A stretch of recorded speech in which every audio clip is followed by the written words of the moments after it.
വചനം ദൈവത്തിൻ വചനം നന്മകൾ ചെയ്യാനറിയൂ വചനം. വചനമറിഞ്ഞാൽ ആത്മാവുണരും ഹൃത്തിൽ. വചനം വചനം ദൈവത്തിൻ വചനം. വചനം വചനം ദൈവത്തിൻ വചനം.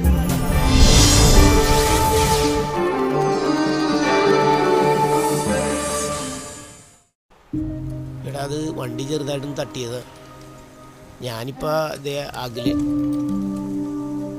അഖിലേഷിൻ്റെ വർക്ക്ഷോപ്പിൽ വണ്ടി കൊടുത്തിട്ട് വരികയാണ്.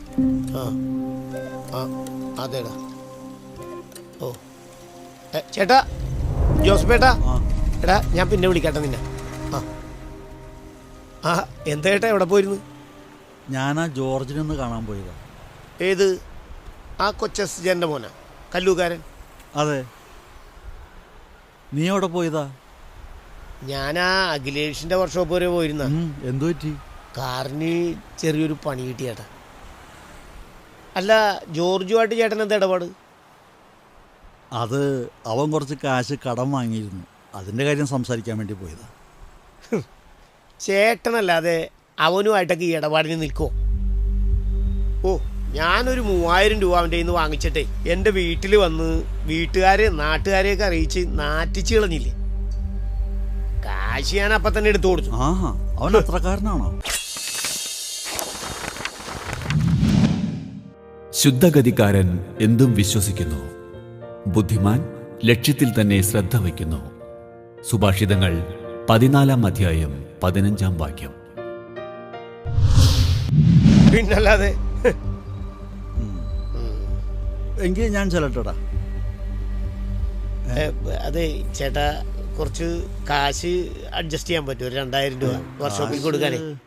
എത്രമാത്രം ഉണ്ടെന്ന് എനിക്കറിയില്ല, തികയാൻ സാധ്യതയില്ല. എവിടെ? ചേട്ടാ, ഇത് 2000 രൂപ ഉണ്ട്, ഒരു ഭാഗ്യം. ഓ ശരി ചേട്ടാ, താങ്ക്സ്, വളരെ ഉപകാരം. ഓ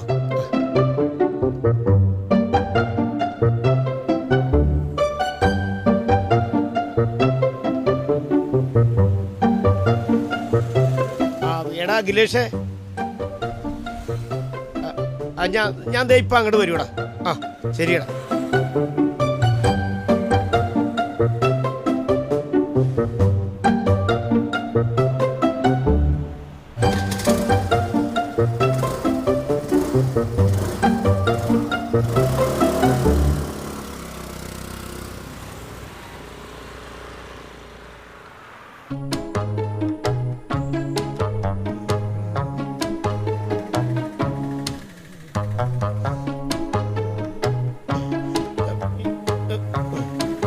ജോൺസാ? അല്ല, ഇതാരാ? ജോർജാ? ഇതെന്താ ഇവിടെ? അല്ല, എന്നെ തിരക്ക് വന്നാണ്? എൻ്റെ ജോർജ്, ഞാനത് തരാട്ടാ. ഏയ്, ഞാൻ നിന്നെ തിരക്കി വന്നതൊന്നുമല്ല. ആ ജോസഫേൻ്റെ വീട് വരെ വന്നതാ. ആ ശരിയാ, ജോസഫേട്ടനെ ഞാൻ ഇന്നലെ വൈകിട്ട് കണ്ടിരുന്നു. ആ ശരിയാണ്, നിന്റെ കാര്യം ജോസഫേട്ടൻ പറഞ്ഞിരുന്നു. നീ ജോസഫേട്ടന് കാശ് കൊടുക്കാനുണ്ടല്ലേ? അയാൾക്ക് ഇത് മറ്റുള്ളവരോടൊക്കെ പറയാതിരിക്കാൻ പാടില്ലേ? കൊടുക്കാനുള്ളത് മനഃപൂർവ്വം ആരെങ്കിലും കൊടുക്കാതിരിക്കോ? ആ ഞാൻ പറഞ്ഞേട്ടാ, ജോർജ് ആള് കുഴപ്പക്കാരനല്ലെന്ന്. ഈ പ്ലാനിങ്ങിൽ എന്തെങ്കിലുമൊക്കെ മാറ്റങ്ങൾ വന്നിട്ടുണ്ടായിരിക്കും. ഏതു കാറ്റത്തും പാറ്റുകയോ എല്ലാ മാർഗത്തിലും ചരിക്കുകയോ അരുത്. കപട ഭാഷണം ചെയ്യുന്ന പാപി ചെയ്യുന്നത് അതാണ്. പ്രഭാഷകൻ 5-ാം അധ്യായം 9-ാം വാക്യം. അത്രേ ഉണ്ടാവുള്ളൂ. എങ്കിൽ ഞാനങ്ങ് ചെല്ലട്ടാ. ശരിയടാ, ഈ ഞാൻ നിന്നെ വിളിച്ചോളാം. ഈ ഇത്തിരി ബുദ്ധിമുട്ടിലാണേ, അതിനിടയില ആ വണ്ടി ഒന്ന് തട്ടിയത്. ഞാനിപ്പോൾ വർക്ക്ഷോപ്പിലേക്ക് പോവുക. ആ ഇനി അവിടെ എത്രയാവുമെന്ന് ഒരു പിടുത്തവുമില്ല. എന്നാലും ജോൺസാ, അധികം വൈകരുതട്ടാ. ഏയ്, അത് ഞാൻ ചെയ്യാം. പിന്നെ ജോർജ്, നീ അല്ലാതെ ആ ജോസഫേട്ടനുമായിട്ടൊക്കെ ഈ ഇടപാടിന് നിൽക്കുമോ? ഒരു മനസാക്ഷിയില്ലാത്ത മനുഷ്യനടാ. ഞാൻ ചെല്ലട്ടടാ. ആ ശരിയടാ.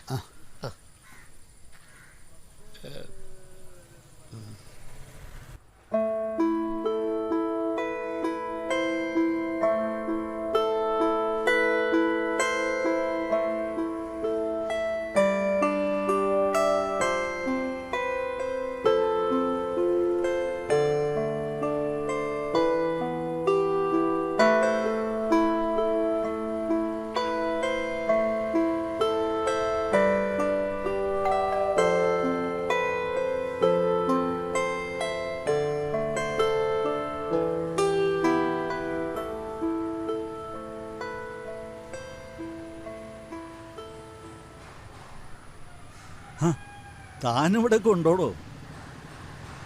ചേട്ടാ, കാര്യങ്ങൾ ഉദ്ദേശിച്ച പോലെ ഒന്നും നടന്നില്ല. അതുകൊണ്ട് അതുകൊണ്ട് ഞാൻ എന്ത് ചെയ്യണം? എൻ്റെ ആവശ്യങ്ങൾക്ക് ഞാൻ എന്ത് ചെയ്യണം? അതുകൂടി പറ. അത് പിന്നെ ചേട്ടാ, താനിരി.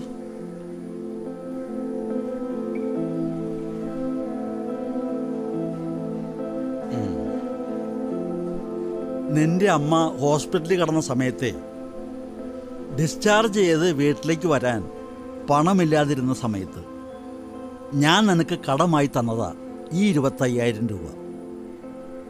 ഇപ്പം അത് 2.5 വർഷമാകുന്നു. ആദ്യമൊക്കെ നീ വന്ന് അവധി പറയുമായിരുന്നു, പിന്നെ അത് ഫോണിലൂടെയായി. ഇപ്പം കുറച്ച് നാളായിട്ട് നിന്നെപ്പറ്റി ഒരു വിവരവും ഇല്ല. അതാ ഞാൻ ഇന്നലെ നിന്റെ വീട്ടിൽ അന്വേഷിച്ചു വന്നതും നിന്നെ അത്യാവശ്യമായിട്ട് കാണണമെന്ന് നിന്റെ വീട്ടിൽ പറഞ്ഞിട്ട് പോന്നതും. ഇന്ന് എൻ്റെ പണത്തിന് വ്യക്തമായൊരു ഉത്തരം കിട്ടണം. എൻ്റെ അളിയൻ ആശുപത്രിയിലാ, എനിക്കും കാശിന് അത്യാവശ്യമുള്ളതാ. എന്താ നീയൊന്നും പറയാത്തത്? അത് പിന്നെ ചേട്ടാ, ചേട്ടൻ എനിക്കൊരു 6 മാസത്തെ അവധി കൂടി തരണം. 6 മാസോ?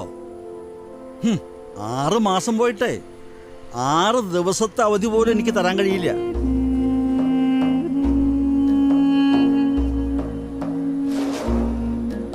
അത് പിന്നെ ഇന്നലെ എൻ്റെ കയ്യിൽ കുറച്ച് കാശുണ്ടായിരുന്നു. ഇപ്പം അത് കയ്യിലില്ല എന്ന് പറയാൻ പോവായിരിക്കും. അല്ല ചേട്ടാ, അത് ജോർജ്, നീ ഇനി ഒന്നും പറയണ്ട. എനിക്ക് എൻ്റെ കാശ് ഇന്നോ നാളെയോ കിട്ടണം. ചേട്ടാ, ഇന്നലെ എമർജൻസി ആയിട്ട് ഹോസ്പിറ്റലിൽ കുറച്ച് കാശ് ചിലവായി. പക്ഷേ അവരതെനിക്ക് തിരിച്ച്... ഈ വക നുണക്കഥകളൊന്നും എന്നോട് പറയണ്ട. അതെ, എനിക്കുണ്ട് ആവശ്യങ്ങൾ. ഞാൻ നേരത്തെ പറഞ്ഞില്ലേ, എൻ്റെ അളിയൻ ആശുപത്രിയിലാണ്. ഭാര്യ മകനും കൂടി അങ്ങോട്ട് പോയിരിക്കുക. എനിക്ക് 2 അളിയന്മാരാ. അതിലൊരാളാണ് ആശുപത്രി കിടക്കുന്നത്, മറ്റേ ആൾ ഇതേ ഇപ്പം ഇങ്ങോട്ട് വരും.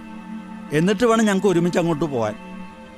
നിനക്ക് മാത്രമൊന്നുമല്ല ഈ ഹോസ്പിറ്റലിലെ കേസൊക്കെ, ഞങ്ങൾക്കൊക്കെ ഉണ്ട് എന്ന് കരുതിയേ ഈ ആളുകളോട് കടം വാങ്ങിയല്ല ഞങ്ങളതൊക്കെ ഡീൽ ചെയ്യുന്നത്. അവനവൻ്റെ കയ്യിലെ കാശ് കൊണ്ടാണ്. ഈ 2 ദിവസം കൊണ്ടൊക്കെ എനിക്ക് എങ്ങനെ തരാൻ പറ്റും ചേട്ടാ? അതൊന്നും എനിക്കറിയണ്ട. എങ്ങനെയായാലും ശരി, എനിക്ക് എൻ്റെ പണം കിട്ടണം. നീ പണം കടം കൊടുത്തിട്ടുള്ള ആളുകളോടെ നീ ഇങ്ങനെയൊന്നും അല്ലല്ലോ പെരുമാറാറുള്ളത്.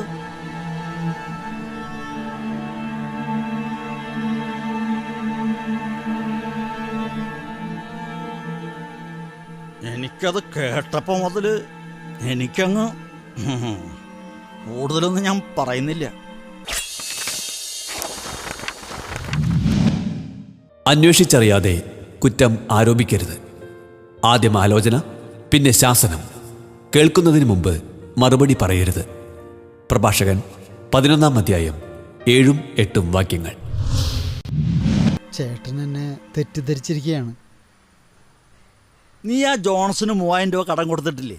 ഓ, എന്നിട്ട് നീ അവൻ്റെ വീട്ടിൽ ചെന്ന് വീട്ടുകാരുടെയൊക്കെ മുമ്പിൽ വെച്ച് ചീത്ത വിളിക്കുകയും ഭീഷണിപ്പെടുത്തുകയൊക്കെ ചെയ്തില്ലേ? അങ്ങനെയൊക്കെ ബുദ്ധിമുട്ടിച്ചല്ലേ അവൻ്റെ കയ്യിൽ നിന്ന് നീ കാശ് വാങ്ങിച്ചത്? ചേട്ടാ, ഞാൻ നേരത്തെ പറഞ്ഞില്ലേ, ചേട്ടനെ ആരോ തെറ്റിദ്ധരിപ്പിച്ചിരിക്കുക. ജോൺസിന് ഞാൻ കാശ് കൊടുത്തതും കാശ് തിരികെ ചോദിച്ചതെല്ലാം ശരിയാ. ആ കാശ് അവൻ ഇപ്പോഴും എനിക്ക് തിരിച്ചു തന്നിട്ടില്ല. അതും ഇപ്പോഴൊന്നുമല്ല ഞാൻ ചോദിച്ചത്, എൻ്റെ അമ്മ ആശുപത്രി കിടക്കുന്ന സമയത്ത് 2-2.5 വർഷം മുൻപ്. അതും ആരുടെ മുന്നിൽ വെച്ചല്ല, അവനോട് മാത്രമായിട്ട് പേഴ്സണലായിട്ട് ഞാൻ ചോദിച്ചത്. നീ പോവാൻ നോക്കി. ആളുകളെ മനസ്സിലാക്കാനേ പലപ്പോഴും ഞാൻ വൈകിപ്പോവും. നീ ഇപ്പോൾ പോ, എന്നിട്ടേ എൻ്റെ കാശ് തരാൻ നോക്ക്.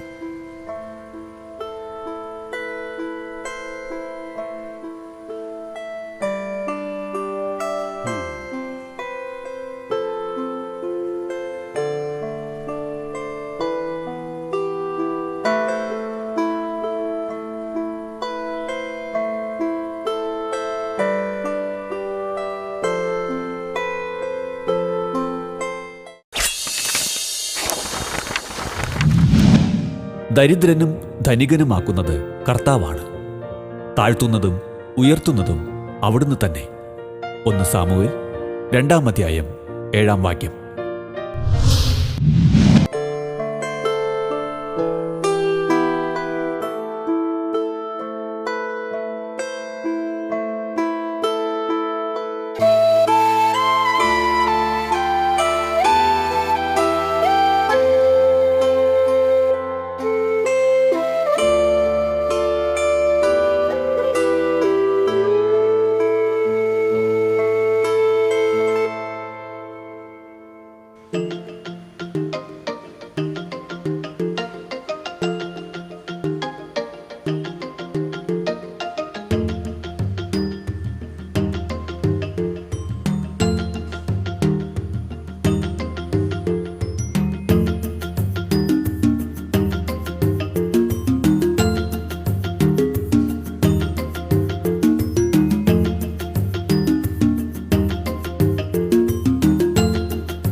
ഹലോ ഏട്ടാ സാബു.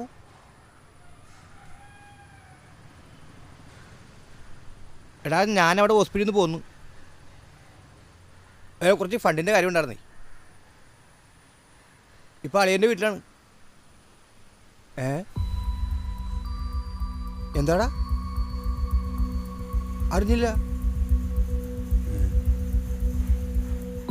എന്തായാലും നീ ഇതുവഴി വാ, താമസിക്കൂലല്ല. എടാ വീടറിയാലല്ലേ? ആ ശരിടാ. ആ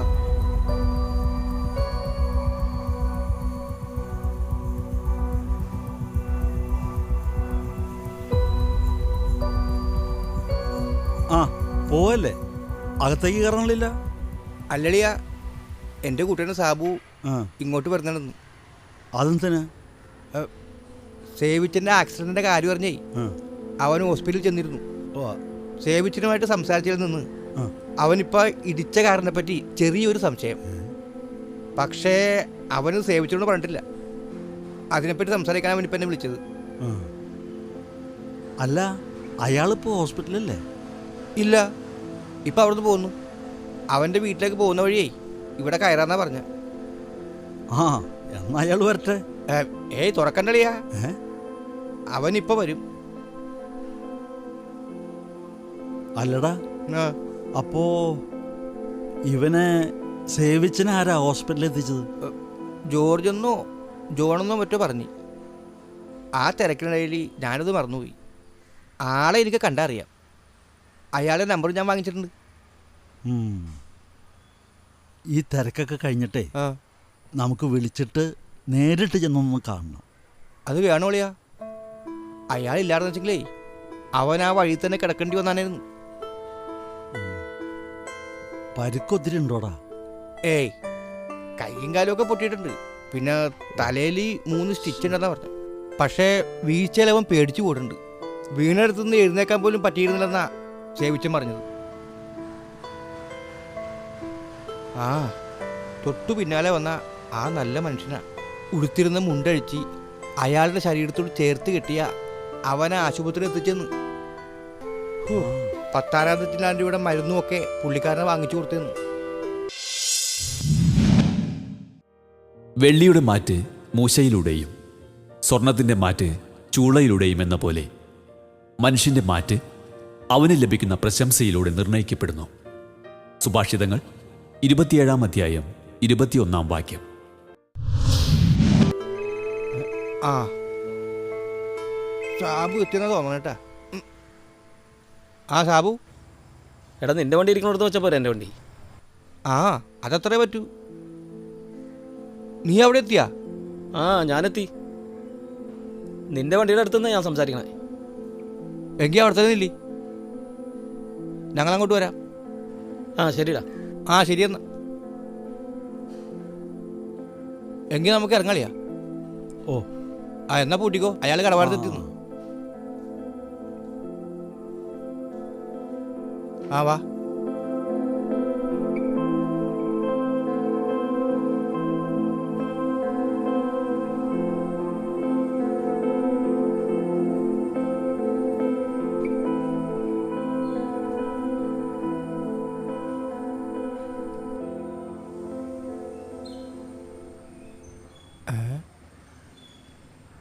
വണ്ടി ഇവിടെ വെച്ചിട്ട് അവൻ എവിടെ പോയാവോ? ആ ഇവിടെ ഉണ്ട്, വാ. ആ സാബു. ആ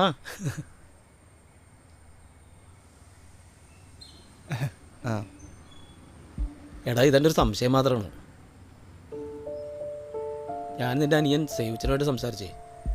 ഇന്നലെ അവർ ബാറിൻ്റെ മുമ്പിൽ വെച്ചേ മറ്റൊരാളുമായിട്ട് സംസാരിച്ചതിൻ്റെ അടിസ്ഥാനത്തിൽ രണ്ടുപേരും പറഞ്ഞത് ഒറ്റ ആക്സിഡൻ്റ് ആണെന്നാണ് എനിക്ക് തോന്നിയത്. കാരണം രണ്ടുപേരും പറഞ്ഞ ആക്സിഡൻറ്റിൻ്റെ സ്പോട്ട് ഒന്ന് തന്നെയാണ്, പരുത്തിച്ചിറ വണ്ടിനടുത്ത് വെച്ച്. സേവിച്ചനെ വെറുതെ ടെൻഷൻ അടിപ്പിക്കേണ്ടതെന്ന് കരുതിയിട്ടാണ് ഞാൻ അവനോട് പറയാതിരുന്നത്. അല്ല, കാർ ഓടിച്ചിരുന്നെന്ന് പറഞ്ഞ ആള് ആരോടാ ഇത് പറഞ്ഞത്? അയാളെ എനിക്കറിയില്ല, പക്ഷേ ഈ ആക്സിഡൻറ്റിന് കാരണക്കാരനായ കാർ ഓടിച്ചവനെ എനിക്കറിയാം, പക്ഷെ പേരറിയില്ല. അല്ല, അത് സാരമില്ല. അവൻ ആ കാറ് നന്നാക്കാൻ കൊടുത്തിരിക്കുന്ന ആ അഖിലേഷിൻ്റെ വർക്ക്ഷോപ്പിലാണ്. അവിടെ ചെന്ന ഫുൾ ഡീറ്റെയിൽസ് നമുക്ക് കിട്ടും. എന്നാലും തക്ക സമയത്ത് വന്നേ അനുജനെ ഹോസ്പിറ്റലിൽ എത്തിച്ച ആളില്ലേ, അയാളെ സമ്മതിക്കണം. അല്ല, നീ ആളെ കണ്ടെന്നല്ലേ പറഞ്ഞത്? ആ കണ്ടു. പക്ഷേ ആ തിരക്കിനിടയിൽ സേവിച്ചെന്ത് പറ്റിയെന്നുള്ള ടെൻഷനിൽ ഒന്നും ചോദിക്കാൻ പറ്റിയില്ല. ബില്ലും മറ്റുമൊക്കെ എൻ്റെ കയ്യിൽ ഏൽപ്പിച്ചിട്ട് അയാൾ പോയി. പിന്നെ അയാളുടെ നമ്പർ ഹോസ്പിറ്റലിൽ കൊടുത്തിരുന്നു, അതെൻ്റെ കയ്യിലുണ്ട്. ജോണല്ലട്ടാ, ഒരു ജോർജാണ്, കല്ലൂപ്പാറയിലുള്ള. കല്ലൂപ്പാറേ? അതിവിടെ അടുത്തല്ലേ? കല്ലുപ്പാറയോ? ആ ജോർജ് എന്നല്ലേ പറഞ്ഞത്? അതെ. ദേ ആ നമ്പർ ഒന്ന് പറഞ്ഞേ. 9496336028. ഹലോ ഹലോ ജോസ്പേട്ടാ, ഞാൻ അന്വേഷിക്കുന്നുണ്ട് കാശ്. റെഡിയായി ഞാൻ ഉടനെ തന്നെ ചേട്ടനെ വിളിച്ചിട്ടങ്ങ് വരും. അതല്ലടാ, നീ ഇന്നലെ ആക്സിഡന്റ് പറ്റിയ ഒരാളെ ഹോസ്പിറ്റലിൽ എത്തിച്ചിരുന്നോ? അതെ, എന്താ ഏട്ടാ? അതെ, അതെൻ്റെ അളിയനാ, സേവിച്ചൻ. അതെയോ? ഞാൻ ചേട്ടൻ്റെ വീട്ടിൽ വെച്ച് ഈ കാര്യം പറഞ്ഞു തുടങ്ങിയിരുന്നു. ചേട്ടൻ ദേഷ്യത്തിലായിരുന്നുകൊണ്ടാ പിന്നെ ഞാൻ പറയാതിരുന്നത്. ഓ, നീ ഇപ്പം എവിടെയുണ്ട്? ഞാനിവിടെ ജംഗ്ഷനിൽ ആ റോബിൻ്റെ വീട്ടിലുണ്ട്. ചേട്ടൻ എവിടെയാ? ഞാനിവിടെ പള്ളിയുടെ അടുത്തുള്ള പാർക്കിംഗ് ഏരിയയിലുണ്ട്. ഞാൻ അങ്ങോട്ട് വരാൻ ചേട്ടാ. ആ ശരി. എനിക്കറിയാം ഈ ജോർജിനെ, അവനിപ്പം ഇങ്ങോട്ട് വരും. ഹലോ, പോകാൻ പറടാ. പിന്നല്ലാതെ അതൊക്കെ അങ്ങനെ അങ്ങോട്ട് സോൾവ് ചെയ്തു. ഇവനാ? ഇവനാണ് ഇന്നലെ ഈ ബാറിന് മുമ്പിൽ വെച്ച് വണ്ടി ആക്സിഡന്റ് കാര്യം പറഞ്ഞത്. ഇവനോ? ആ ആ നമ്മുടെ അടുത്തായി വേഷം കിട്ടും. പോകാൻ പറടാപ്പാ. ആരായാലും നമുക്കെന്താ, നമ്മളത് വിദഗ്ധമായിട്ട് കൈകാര്യം ചെയ്യണം. നീ അതൊക്കെ എനിക്ക് വിടറാ, ഞാനേറ്റ്. എടാ ഒരു മിനിറ്റ്, ഞാൻ പിന്നെ വിളിക്കാം. അല്ല, ഇതാരും ജോസഫേടനാ? ഇതാരാണ്? അതെന്റെ അളിയനാ, ആൻ്റപ്പൻ. ആഹാ, കൊടുകൈ. അല്ല, ഇത് അളിയന്റെ കൂട്ടുകാരൻ.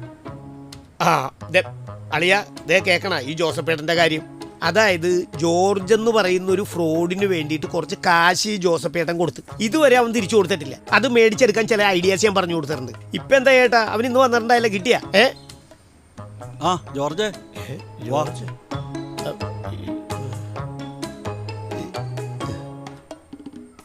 എടാ, നീ ഇവനറിയില്ലേ? നാക്കനില്ല കരുതിയേ വളവള സംസാരിച്ചിട്ട് കാര്യമില്ല. നീ ഇന്നലെ വൈകിട്ട് പരുത്തിച്ചിറ ബണ്ടിന്റെ അടുത്ത് വെച്ച് ചെറുപ്പക്കാരന്റെ ബൈക്ക് ഇടിച്ച് തെറിപ്പിച്ചിട്ട് കാറുമായിട്ട് കടന്നു കളഞ്ഞില്ലേ? ഒന്ന് തിരിഞ്ഞു പോലും നോക്കാണ്ട്. അതാരാന്നറിയാമോ? അത് ഇവന്റെ അനിയനാ. ഇവൻ എൻ്റെ അളിയൻ. ഇത് ജോർജ്. നിനക്ക് മനസ്സിലായോ? നീ കാറുമായിട്ട് കടന്നു കളഞ്ഞാൽ നീ പിടിക്കപ്പെടില്ലെന്ന് വിചാരിച്ചോ? എന്താടാ അത് നിനക്ക് കാശ് തന്ന് സഹായിച്ച ഇവൻ ഫ്രോഡ്. നീ വണ്ടി ഇടിപ്പിച്ച് ഹോസ്പിറ്റലിൽ കിടക്കുന്ന അവൻ ഫ്രോഡ്. നിനക്ക് കാശ് തന്ന് സഹായിച്ച ഞങ്ങളെല്ലാം ഫ്രോഡ്. അപ്പൊ നിന്നെ ഞങ്ങൾ എന്ത് വിളിക്കണം? അതെ അളിയ, ഇവരോടൊക്കെ വാ കൊണ്ട് സംസാരിച്ചിട്ട് കാര്യമില്ല. എടാ ഇങ്ങോട്ട് നോക്കടാ. തല്ലണ്ട, തല്ലണ്ട. ശ്ശേ.